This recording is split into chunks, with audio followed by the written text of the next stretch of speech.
श्री शिवाय नमस्तुभ्यम दोस्तों। आप सभी लोग जानते हैं कि 10 अक्टूबर 2023 को है श्राद्ध पक्ष की एकादशी तिथि। अब दोस्तों आपने और एकादशियों को देखा होगा, पर ये श्राद्ध पक्ष की जो एकादशी है ना, इसका महत्व बहुत ही ज़्यादा बड़ा है। और दोस्तों अगर आप लोगों ने अपने घर में कभी आप खाना खाने बैठे हुए हों या घर का कोई भी सदस्य खाना खाने के लिए बैठा हो और उसकी थाली में आ गया हो बाल, क्या आ गया हो, बाल, है ना, तो आप लोग समझ जाइए कि आपके ऊपर कहीं ना कहीं पितृदोष लगा हुआ है, घर परिवार पर लगा हुआ है, या पितृ आपसे कुछ चाहते हैं, वो आपसे प्रसन्न नहीं है। तो अगर आपकी भी थाली में कभी ना कभी खाना खाते समय बाल निकल आया है तो भाई आपको यह वाला उपाय, एक सबसे बड़ा उपाय इस श्राद्ध पक्ष की एकादशी तिथि के दिन ज़रूर करना चाहिए। क्योंकि दोस्तों इसी उपाय को करने से आपके घर से जो पितृदोष है वो दूर हो जाएगा, आपके पितृ आपसे प्रसन्न हो जाएंगे। पर यह उपाय सिर्फ श्राद्ध पक्ष की एकादशी तिथि के दिन ही है, जो कि 10 अक्टूबर 2023 को यहाँ पर पड़ने वाली है। उसके बाद में दोस्तों अगर लंबे समय से आपके घर में कोई मंगल कार्य नहीं हुआ है या किसी की शादी विवाह की कोई बात नहीं चल पा रही है, शादी विवाह नहीं हो पा रहा है, तो भाई आपके लिए एक और उपाय है जो कि हम आपको इसी वीडियो में बताने वाले हैं, इसलिए इस वीडियो को पूरा ज़रूर देखिएगा। चलिए दोस्तों सबसे पहले उपाय के बारे में बात करते हैं कि अगर आपकी घर के खाने की थाली में कभी ना कभी बाल निकल जाता हो, खाना खाते समय बाल निकल जाता हो, तो आपको यह वाला उपाय इस श्राद्ध पक्ष की एकादशी की तिथि के दिन ज़रूर करना चाहिए। अब करना क्या चाहिए, कैसे करना चाहिए, वो हम आपको बताते हैं। देखिए इस उपाय को घर का कोई भी एक मुख्य सदस्य कर सकता है, माताएं बहनें करेंगी तो ज़्यादा अच्छा रहेगा। करना क्या है, प्रातःकाल सुबह सुबह ये जो उपाय है ये शुद्ध होकर स्नान करके ही करना है, शुद्ध वस्त्र पहनकर ही करना है। अब क्या करना है उपाय में वो आप लोग सुनो।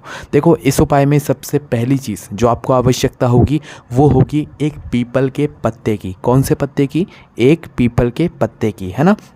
उस पीपल के पत्ते के ऊपर अब आपको कुछ कार्य करना है या कुछ सामग्री रखना है। कौन सी वो सामग्री है वो हम आपको बताते हैं। एक पीपल का पत्ता आप लोग लेकर आ गए। अब इस पीपल के पत्ते के ऊपर आपको क्या करना है, थोड़ा सा शहद लाना है। देखो शुद्धता का विशेष रूप से ध्यान रखिएगा, ठीक है। थोड़ा सा शहद लाना है और शहद की ही 7 बिंदी इसी पीपल के पत्ते के ऊपर रख देना है अपनी उंगली से। किससे? अपनी उंगली से शहद की 7 बिंदी इस पीपल के पत्ते के ऊपर आपको रख देना है, ठीक है। हो गई मतलब शहद की 7 बिंदी। इसके बाद में आपको लगाना है चंदन, पीला चंदन थोड़ा सा लेना और इस पीपल के पत्ते के ऊपर लगा देना, ठीक है। टीका भी लगा सकते हो या कुछ भी पीले चंदन का भाग उस पीपल के पत्ते के ऊपर लगा सकते हो। तो यहाँ पर 2 चीज़ हो गई, 7 आपने शहद की बिंदियाँ लगा दी, थोड़ा सा पीला चंदन लगा दिया। इसके बाद में दोस्तों 7 चावल के दाने, कितने? 7 अक्षत के दाने, जो चावल अक्षत जो होते हैं ना वो वाले।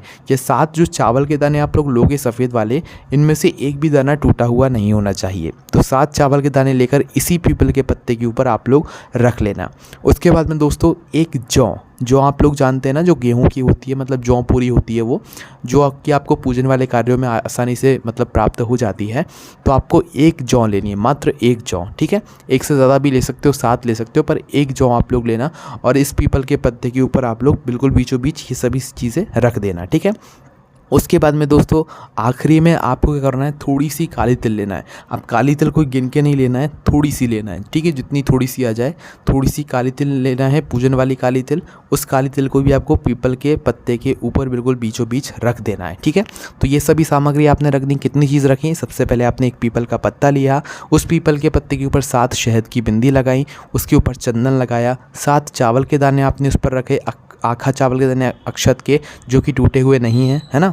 उसके बाद में एक जौ आपने रखी, थोड़ी सी काली तिल भी आपने जो है इस पीपल के पत्ते के ऊपर रख दी, है ना। अब आपको क्या करना है वो आप लोग सुनो। इस पीपल के पत्ते को इस तरीके से तैयार करके आपको अपने पितरों के नाम का स्मरण करना है। किसके नाम का? अपने पितरों के नाम का स्मरण करना है, पूर्वजों का स्मरण करना है। साथ ही में अपना नाम बोलना है, अपना गोत्र बोलना है। क्या बोलना है? अपना नाम बोलना है और अपना गोत्र बोलना है। और किसी भी बहते हुए जल के पास जाना है या किसी भी बहती हुई नदी के पास जाना है। कहाँ पर? जो जल, जो पानी बह रहा हो, ज़्यादातर नदियाँ ही बहती हैं, ठीक है। तो आपको करना क्या है, कोई भी ऐसी नदी या ऐसी जगह देखना है जहाँ पर जल बह रहा हो, पानी बह रहा हो, तो आपको उस जगह पर जाना है। इस पूरी तैयारी को करके, इस पीपल के पत्ते को सब कुछ तैयार करके और अपने पितरों का वहीं पर मतलब नदी के पास ही स्मरण करते हुए, अपने पितरों का नाम बोलते हुए या अपने पितरों का मतलब ऐसी भाव रखते हुए आपको अपना नाम और गोत्र बोलकर इस पीपल के पत्ते को उस बहते हुए जल में छोड़ देना है। क्या करना है? उस बहते हुए जल में छोड़ देना है। और छोड़ने के बाद अपने पितरों का स्मरण करना है, पितरों से प्रार्थना करना है कि आपसे कभी कोई अनजाने में गलती हो गई हो तो उसके लिए वो आपको क्षमा करें। इसके बाद दोस्तों यहाँ पर ये उपाय पूर्ण हो जाता है। इस उपाय को करने से आपके पितर आपसे प्रसन्न हो जाएंगे और कोई भी दिक्कत नहीं आएगी। बहुत आसानी से वो आपके जीवन से दुख और समस्याओं को दूर कर देंगे। ठीक है, उसके बाद में दोस्तों बात करते हैं अगले उपाय के बारे में, जो कि आपको सिर्फ और सिर्फ इस श्राद्ध पक्ष की इस एकादशी की तिथि के दिन करना है। जो कि किस लिए है ये उपाय?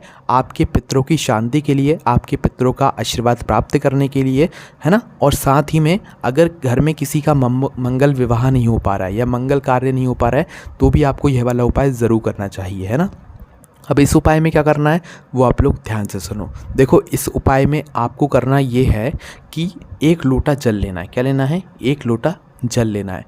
उस 1 लोटे जल के अंदर आपको कुछ काली तिल के दाने डालने हैं। क्या डालने? थोड़ी बहुत काली तिल के आपको एक जल पात्र के अंदर दाने डालने। तो काली तिल के दाने आपने डाल लिए इस जल पात्र के अंदर। उसके बाद इस 1 लोटे जल को, मतलब ये काली तिल के जल को लेकर आपको जाना है किसी भी बड़े वाले पीपल के वृक्ष के नीचे। किसके नीचे? किसी भी बड़े वाले पीपल के वृक्ष के नीचे। और वहाँ पर जाकर इस जल को पीपल के वृक्ष की जड़ में या पीपल के वृक्ष के ऊपर जाकर समर्पित करके आना है। ठीक है, और अपने पितरों की शांति के लिए प्रार्थना करना है ना। अब दोस्तों यहाँ पर यही उपाय पितरों की शांति के लिए भी है और यही उपाय घर में मंगल विवाह या शादी विवाह के लिए भी है। ठीक है, अगर घर में किसी का शादी विवाह नहीं हो पा रहा है तो आपको उसके हाथों से इस मतलब काली तिल के दानों का जो जल होगा वो पीपल के वृक्ष के नीचे उसके हाथों से समर्पित करवाना है। ठीक है, और अगर अपने पितरों की शांति के लिए कर रहे हैं तो घर का कोई मुख्य सदस्य करेगा तो ज़्यादा अच्छा रहेगा। ठीक है, और शादी विवाह के लिए कर रहे हैं, किसी बच्चे की शादी नहीं हो रही तो उसके हाथों से इस काली तिल के जल को आपको पीपल के नीचे चढ़वा देना है। चलिए दोस्तों, उसके बाद हम बात करते हैं श्राद्ध पक्ष पितृपक्ष की एकादशी के दिन किया जाने वाला उस बड़े विशेष उपाय के बारे में, जिस उपाय को करने से आपके पितृ तो आपसे प्रसन्न होंगे ही, साथ ही में भगवान शिव जी का भी आशीर्वाद आपको ज़रूर प्राप्त होगा। इस उपाय को करने के लिए आपको क्या करना है वो आप लोग ध्यान से सुनिए। देखिए, 1 लोटा जल सबसे पहले आपको इस उपाय में भरना है प्रातःकाल सुबह सुबह, वो भी एकादशी के दिन। इस जल के अंदर आप चाहें तो थोड़ा सा शहद डाल सकते हैं। थोड़े से शहद के अलावा आप चाहें तो 2 बूंद गंगा जल की डाल सकते हैं इस जल पात्र के अंदर इस उपाय को करने के लिए। ठीक है, तो 1 लोटा जल आपने भरा, शहद मिल जाए तो शहद डाल देना, 2 बूंद गंगा जल की मिल जाए तो वो डाल देना और डालकर मात्र 1 लोटा जल लेकर भगवान शिव जी के मंदिर आप पहुंच जाना। शिव जी के मंदिर पहुंच गए, शिव जी के मंदिर पहुंचने के बाद अपनी पहली पूजन अर्चना कर लेना, मतलब शिव जी पर यह जल को चढ़ा देना।